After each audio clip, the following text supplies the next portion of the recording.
Vendredi soir.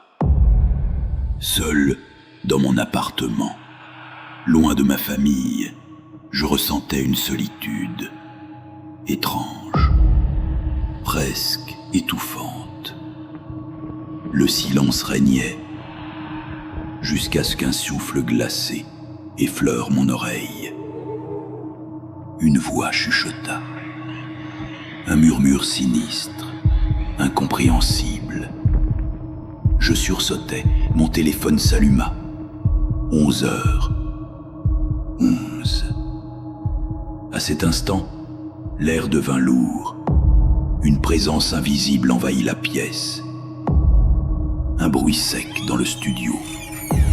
Mes pas hésitants m'y conduisirent, la gorge serrée. Quand j'ouvris la porte, une force invisible me frappa de plein fouet. Mon corps s'écrasa au sol, puis le noir m'engloutit.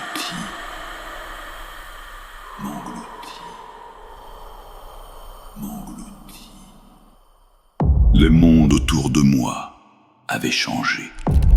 Sous mes pieds, la terre était humide et craquelée, comme si elle respirait encore. Des croix noires dressées vers le ciel formaient une forêt lugubre. Un corbeau, immobile, me fixait depuis le sommet d'une croix tordue, ses yeux brillants comme deux braises.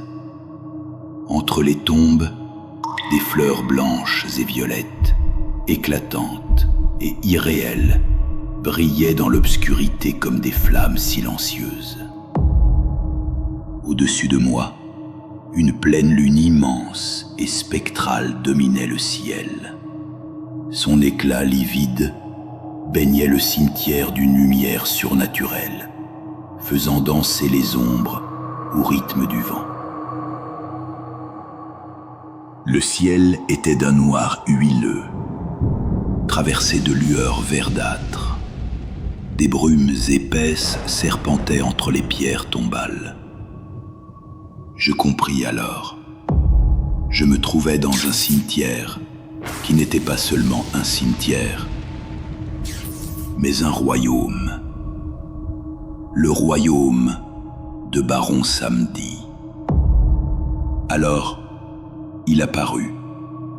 Un homme à la peau sombre, vêtu d'un costume noir usé, ou de forme inclinée, des lunettes opaques. Son sourire, un sourire qui transperçait l'âme. Je suis Baron Samedi. Ces mots résonnaient comme un glas funéraire. Ses yeux invisibles semblaient sonder chaque fibre de mon être. Qui es-tu ?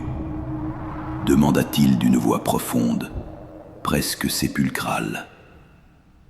Je répondis, tremblant mais fier. Je suis Dajosé, créateur du vaudou rap. Le baron éclata d'un rire froid, sec, un rire qui fit trembler la terre sous les tombes.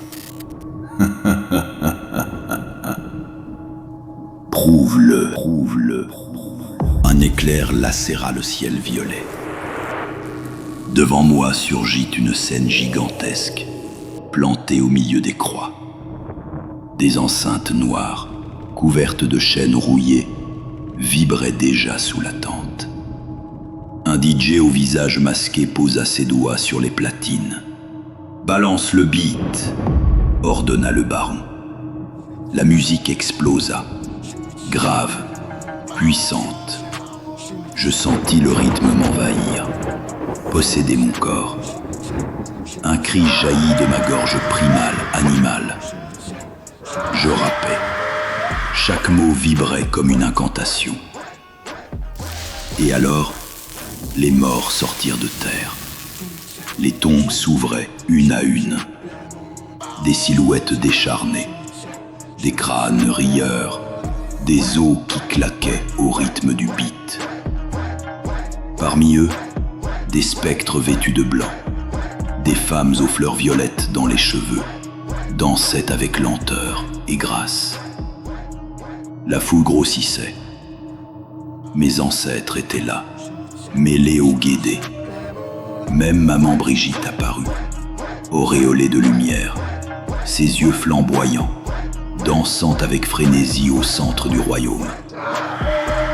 Plus je rappais, plus l'énergie montait. Mes paroles étaient des armes, des prières, des flammes.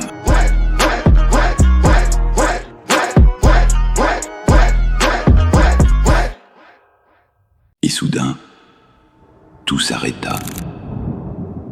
Le baron s'avança, sa voix comme un tonnerre. « Tu as prouvé ta valeur. Dis-moi, que veux-tu ? L'argent, la richesse, le pouvoir, la popularité ?» Je levai les yeux vers lui. « Merci, baron, mais je ne veux rien. J'ai déjà tout reçu dans cette expérience. » Un silence glacé tomba. Puis son rire, profond, déchira l'air du cimetière. Première fois que j'entends ça, alors écoute. Puisque tu refuses tout, je te donne tout. Il posa sa main froide sur mon épaule. À partir d'aujourd'hui, tu seras baron d'Adjosé, le seul, l'unique, le baron du rap créole, celui qui a osé se dresser, sans plier. Il se pencha, murmura 3 mots dans mon oreille, des mots que je n'oublierai jamais. Puis il souffla une poudre étrange sur mon visage. Mes yeux s'ouvrirent brusquement, j'étais de retour dans mon studio. Mais le beat résonnait encore. Je pris le micro, mes mains tremblaient. Mon cœur battait comme un tambour funéraire, et j'enregistrais. Possédé par cette nouvelle force,